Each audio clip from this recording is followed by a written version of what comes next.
This is Scott the Fix-It Guy. Our goal with our videos is to empower you to be able to do the repairs on your own and save a whole lot of money and also get that great feeling of having fixed it by yourself. Today we're working on a Maytag washing machine. This is the type with the two belts that is not doing well on the agitation or wash cycle. We're smelling some burning smell.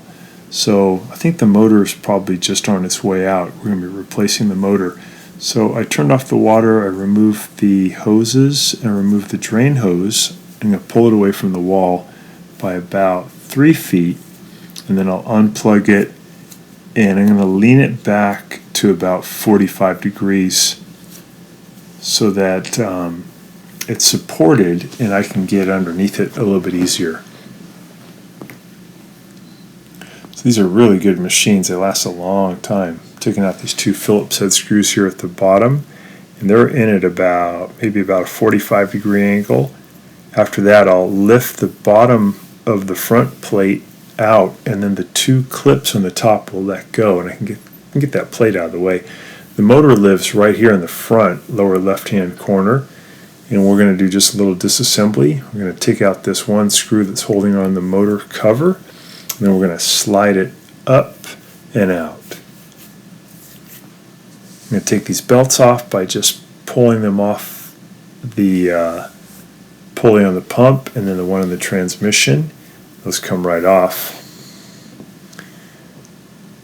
And I'm turning this now clockwise to the right, and I'm seeing that the transmission is easily turning in the spin cycle. Now I go counterclockwise, the brake activates, and the pulley easily turns left, and this is causing it to agitate.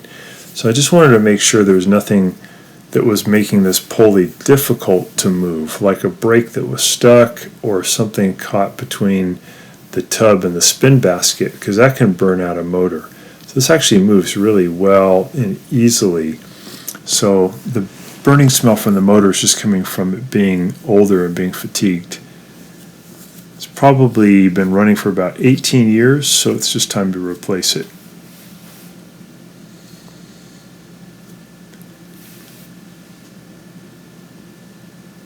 Just took off the pulley by using an Allen wrench. It's 3/16 and turning that lefty-loosey, and that lets it go. You may have to pull down pretty hard to your left to get that to let go. So taking a picture of the wires that are coming into the start switch on the motor, and we're going to be taking off most of those wires to hook up to a new wire harness that are going to the new motor. Just took off a 1/4-inch screw that was holding on the green ground wire to the frame. I'm going to put that screw back in so I don't lose it.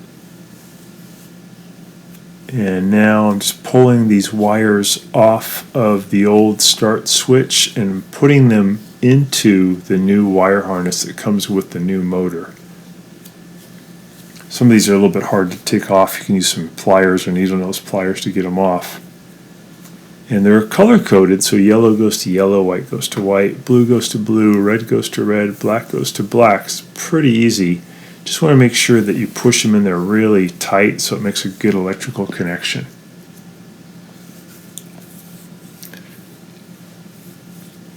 Then when you get the new motor in place, it's really easy to just plug in the wire harness into the motor's new start switch. It goes on really easy.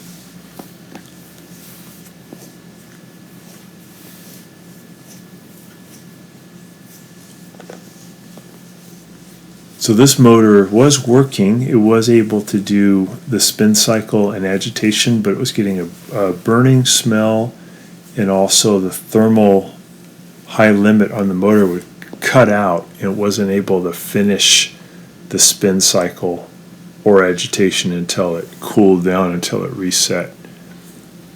These motors just go a certain amount of time and they burn out.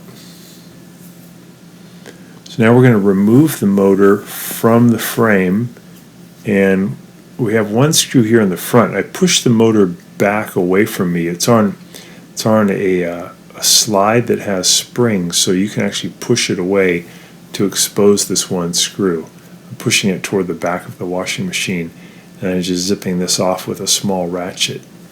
There's 3 screws that are holding the motor onto the frame. It's that one in the front, and then there's 2 in the back.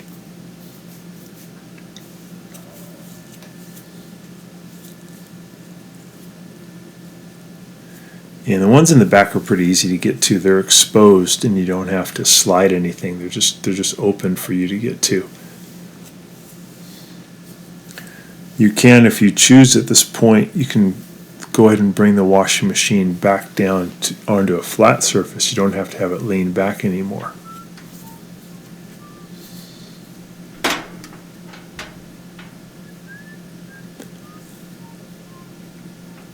So I'm reaching and getting that other screw done. And then once I get those 3 out, I can just lift the motor out from the washing machine. Before we put the new motor on, we want to replace this sliding bracket onto the new motor. So I'm using needle nose pliers to lift out. There's 2 springs in there. I'm just going to lift them out, and once I get them out, I can easily move the slide out of the way, and then I can use my ratchet to unloosen the 4 screws that are holding the sliding bracket onto the old motor. I want to look at the new motor and kind of get the same orientation where the start switch is pointing away from me on the old motor and the start switch is pointing away from me on the new motor. So I'm keeping the same orientation.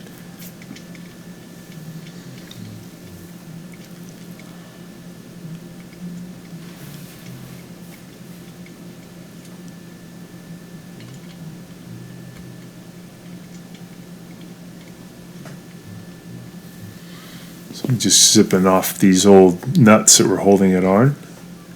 And lift it off. And we're going to go ahead and set it down on the new motor. We do want to lift off also the green ground wire from the old motor. We're going to put it on the new one on the little stud. It's the left lower stud pointing toward my left. I'm going to put that on first, that little wire on the stud. Then I'll put the bracket, the sliding bracket, down on the 4 studs, and then I can put the 4 nuts on that hold them in position. A couple of these nuts you can get to pretty easily. Get the nut on the stud easily, and a couple of them you may have to put the nut in the socket and then have the socket hold it to get it down onto the stud. It does help to maybe use a little bit of grease inside the socket, and that helps to hold the nut there temporarily while you bring it down onto the stud, because you have to fight gravity. Otherwise the nut will tend to just pop out. So you want to get these on. Don't have to get these super tight though, because you don't want to strip them or break off the stud. So just get them snug with your ratchet.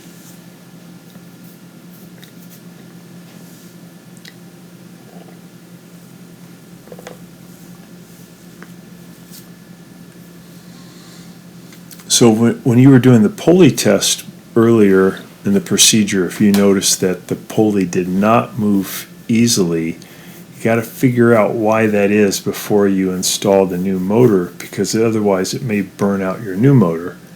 In our case, the pulley was able to move very easily in both directions, so the motor was not burning out due to that. It was burned out just due to just old age. So we're putting the pulley back on, and we're going to tighten it up with the 3/16 Allen wrench. You want to get that pretty snug, so give that a good push. We put the springs back in. You can just see in there's a little hole that the spring can lock into.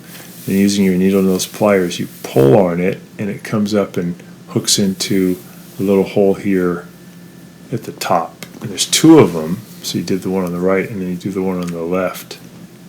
Just take your time.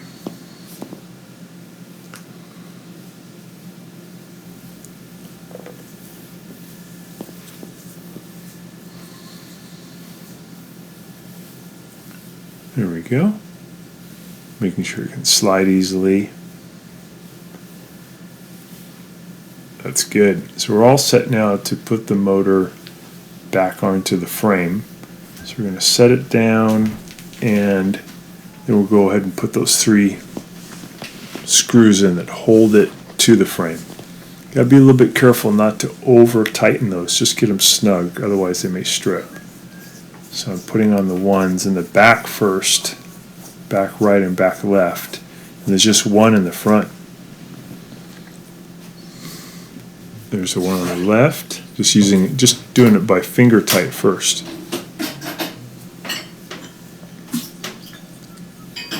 There we go. And we're using the ratchet to get that tighter.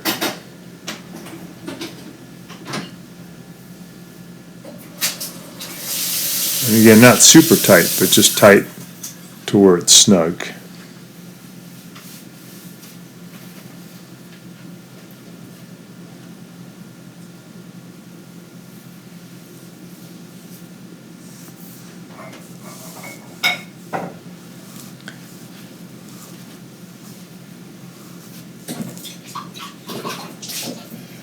So for the one on the front, I have to push the motor back away. Just push it with my hands so I can get that screw started, and then I'll zip it in with my hand, and then I'll use the ratchet to get it tight. Again, be careful not to over tighten. There we go. Just get that tight. And we have to attach that green ground wire, so we're going to use a 1/4 inch screw to hold that on, and then we'll zip that in tight.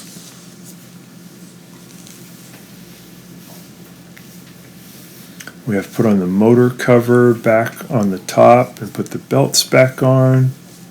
They just slip back on. We're going to put on the modular connector to push it in until it clicks nice and tight. And then look at the wires. Make sure the wires are pushed away from the transmission. You don't want them to get caught around the transmission as it spins. So use it to pull those wires away from the transmission.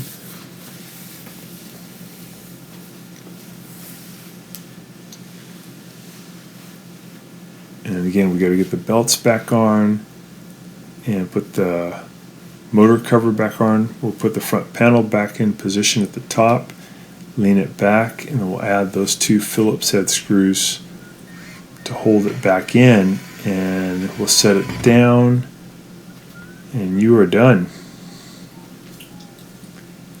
We tested it. The motor did really well. It was able to do agitation and spin and did not overheat and did not have a burning smell.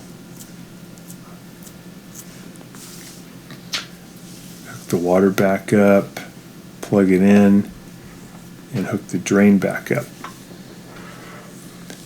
So this got this machine going. Hope this works really well for your Maytag washer, and please subscribe to our channel when you get a chance.